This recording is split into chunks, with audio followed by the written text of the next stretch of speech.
আপনি জানেন গত কয়েকদিন ধরে দেশে রাজনীতির অঙ্গনে একটা উত্তাল অবস্থা বিরাজ করছে। ইনকিলাব মঞ্চের মুখপাত্র শরীফ ওসমান হাদির মৃত্যুকে কেন্দ্র করে গত 2 দিন ধরে গণমাধ্যমের উপরে কিন্তু একটা আক্রমণ চলেছে। গণমাধ্যম আমি মনে করি যে বিপন্ন একটা পরিস্থিতিতে পড়ে গিয়েছিল। কেন এটা হলো এটা কিন্তু আমাদের কাছে এখনো ক্লিয়ার না। আমি জানি না আপনার কাছে ক্লিয়ার কিনা। প্রথম আলো এবং ডেইলি স্টার কেন আক্রান্ত হলো এটা আমার বুঝে আসে না। আমি বেশ কিছুদিন আমি কিন্তু ওসমান হারুন হাদিকে অনেকদিন ধরে ফলো করি মানে তার সঙ্গে আমার খুব ভালো সম্পর্ক ছিল। তার অনেক বক্তব্যগুলো আমি খুব মন দিয়ে শুনতাম। আমি কিন্তু কখনো তার কোনো বক্তব্য পাইনি যে মতবিরোধ হলেই একটা গণমাধ্যমকে আক্রমণ করতে হবে। আমি বরং তার কণ্ঠে এমন শুনেছি যে আগের বার যখন প্রথম আলোর সামনে তারা অবস্থান নিল জিয়াফত করবে বলে গরু জবাই করবে এরকম ঘটনা, তখন ওসমান হারুন মাহমুদ হাদি কিন্তু তার সমালোচনা করেছিলেন। তিনি বলেছিলেন যে আপনার পারলে 10টা প্রথম আলো বানান, ওর সামনে দাঁড়িয়ে আপনার কি কাজ। এই ধরনের চিন্তা যিনি পোষণ করতেন তার মৃত্যুকে কেন্দ্র করে ওই গণমাধ্যমকে আগুন দেওয়া, এটার পিছনে কি যুক্তি থাকতে পারে? তো কিন্তু হচ্ছে এখন এটা কি তাহলে তার মৃত্যুকে কেন্দ্র করে কেউ রাজনীতি করছে, তার আদর্শের বাইরের লোকজন? আপনি এইটাকে আগে কিভাবে ব্যাখ্যা করবেন একজন গণমাধ্যমের শিক্ষক হিসেবে?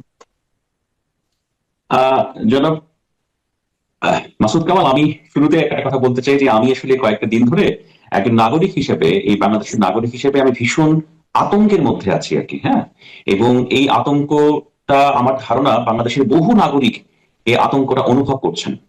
তারা হয়তো অনেকে রাতের বেলা ঘুমাতে পারছেন না, রাস্তায় চলতে আপনার নিরাপদ বোধ করছেন না, এবং সার্বক্ষণিক একটা আমি ইংরেজি ভাষায় বলি ট্রমার মধ্যে আসলে বাংলাদেশের একটা নাগরিকদের একটা বড় অংশ রয়েছেন।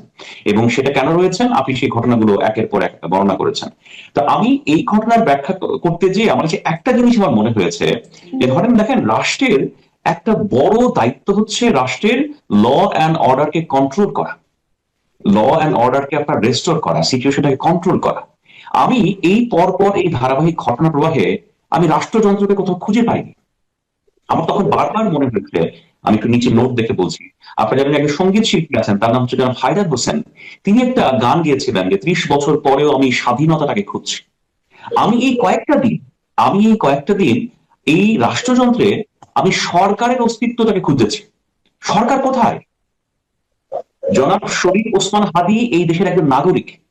সেই নাগরিককে ব্রড ডে লাইটে গুলি করে প্রথমে ভয়ঙ্কর রকম ভাবে আহত করা হলো, তারপরে তিনি মৃত্যুর শিকার হলেন। তার হত্যাকারীদেরকে ধরতে আমার রাষ্ট্রযন্ত্র কোথায়?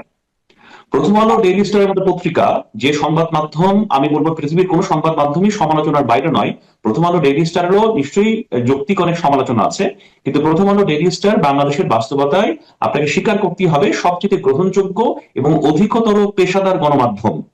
এবং বাংলাদেশের গণতন্ত্রকে প্রাতিষ্ঠানিক রূপ দেয়া এবং নানা ক্ষেত্রে জবাবদিহিতা নিশ্চিত করার জন্য এই দুটো গণমাধ্যমের ঐতিহাসিক ভূমিকা আছে। আমি বলছি সীমাবদ্ধতা সত্ত্বেও নিশ্চয়ই এই দুটো সংবাদপত্রে অনেক সীমাবদ্ধতাও আছে। এই দুটো প্রতিষ্ঠান এই রাষ্ট্রযন্ত্রে আপনার সবার সামনে পুড়িয়ে দেওয়া হলো, গুড়িয়ে দেওয়া হলো। আমার সরকার কোথায়? আমার এই রাষ্ট্রযন্ত্রে আমার সরকার কোথায়? আপনি বিশ্বাস করেন, আমার খালি আপনার ওই যে হায়দার হোসেনের গানের কথা মনে হচ্ছিল যে আমি আসলে সরকারকে খুঁজছি।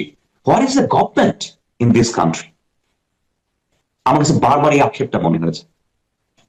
জি, আপনি এটা লক্ষ্য করবেন সরকার যেমন খুঁজছেন, সরকার খোঁজাটাই বা কতটুকু সঠিক এটা নিয়ে আমার প্রশ্ন হচ্ছে এই কারণে আপনি কি দেখেন এর আগে যে আনিস আলমগীরকে তো সরকারই ধরে নিয়ে গেল।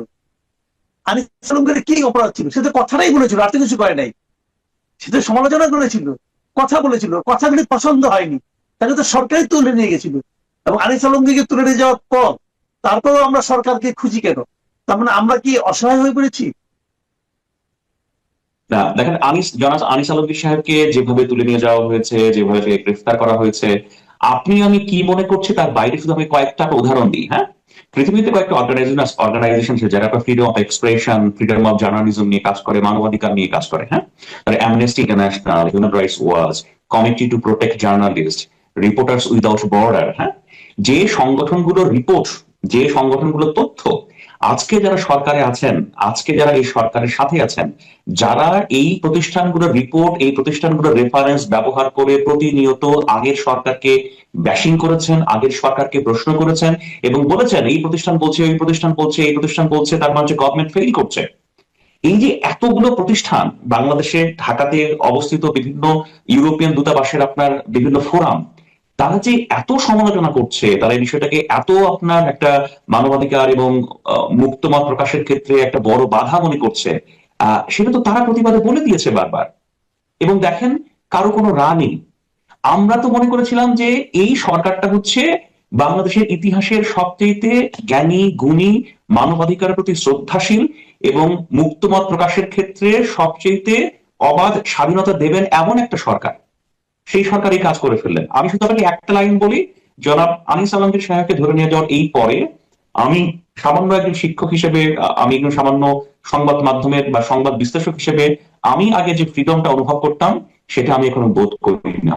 আমি নিজেও আতঙ্কের মধ্যে থাকি। এই যে আপনার সঙ্গে কথা বলতেছি, আমারে কে কোথায় হ্যারাস করবে, কে কোথায় তুলে নিয়ে যাবে আমি জানি না। আচ্ছা, আমি একটু বর্তমানে আসি।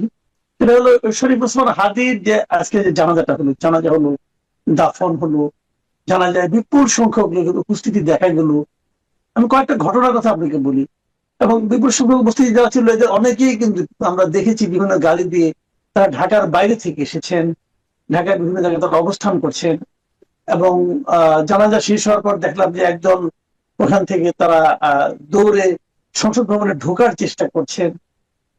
তারপর আবার একটা অংশ যে শাহবাগে সরকারকে একটা আলটিমেটাম দিচ্ছেন। ইনকলাব মঞ্চ সরকারকে 24 ঘন্টা আলটিমেটাম দিয়েছে যে যদি 21শে ডিসেম্বরের মধ্যে তারা যদি হাদির খুনিকে গ্রেফতার করতে না পারে অথবা এই সংক্রান্ত ডিটেল বিস্তারিত তথ্য না জানায়, তাহলে তারা স্বরাষ্ট্র উপদেষ্টা এবং প্রধান উপদেষ্টা স্বরাষ্ট্র বিষয়ক বিশেষ সহকারী খুদাবক্স চৌধুরী এই দুজনের পদত্যাগ দাবি করেছেন। সেই সঙ্গে তারা খুদাবক্স চৌধুরীর কাছে এটাও দাবি করেছেন যে গত 7 দিন আপনি কি কি করেছেন এই হাদির খুনিকে ধরার জন্য, তার একটা তালিকা যেন আপনি দেন। এই যে দাবিগুলো, এই যে পুরো ঘটনা প্রভাব আপনি নিশ্চয়ই দেখেছেন আপনার মতো। আমি ছোট্ট করে একটু বলার চেষ্টা করলাম, এটার প্রেক্ষিতে আপনার কি মনে হয়েছে? জনাব মাসুদ কামাল, আপনি আমাকে সবশেষ প্রশ্ন যেটা করেছেন এটা আমার কাছে মনে হয় খুবই গুরুত্বপূর্ণ একটা প্রশ্ন। তবে এই প্রশ্নের উত্তর দেওয়াটা একটু কঠিন এবং আমার কাছে একটু রিস্কিও বটে। এই প্রশ্নের উত্তর আমি সরাসরি দেওয়ার ব্যাপারে স্বাচ্ছন্দ্য বোধ করছি না এবং ব্যক্তিগতভাবে মনে করি এই প্রশ্নের উত্তর যদি আমি সরাসরি ভাবে আমার মনের কথাটা আপনাকে বলার চেষ্টা করি, এটা আপনি কোনোভাবে বিপদে পড়তে পারেন, আমিও বিপদে পড়তে পারি। হ্যাঁ, এবং আমি খুব ছাপোষা মানুষ, আমি আসলে বিপদে পড়তে চাই না।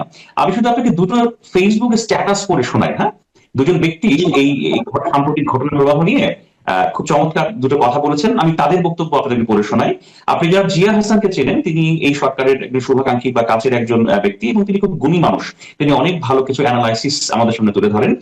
তার একটা অ্যানালাইসিস তিনি গতকাল তুলে ধরেছেন যখন বাংলাদেশের অবস্থা খুব ভলাটাইল এবং যখন বলছিলাম যে আপনি যখন সরকারকে খুঁজছিলাম, তো সেই সময় যারা জিয়া হাসান লিখেছেন, বাংলাদেশ যে আফগানিস্তান হবে সেটা আমি নিশ্চিত নই, কিন্তু আমি শতভাগ নিশ্চিত বাংলাদেশের সোমালিয়া বা রুয়ান্ডার মতো ভাতৃঘাতী সংঘাতমুখর দেশে পরিণত হবে, যেখানে কোনো নাইক অ্যাডিডাসের বিনিয়োগ হবে না, বিএমডব্লিউ, মার্সিডিজ বা এনভিডিআর ফ্যাক্টরি হবে না, ফেসবুক, গুগল, অ্যাপলের বিনিয়োগ আসবে না আমাদের মেধা সম্পদ ব্যবহার করতে, যেটা এখন ভারতে হচ্ছে।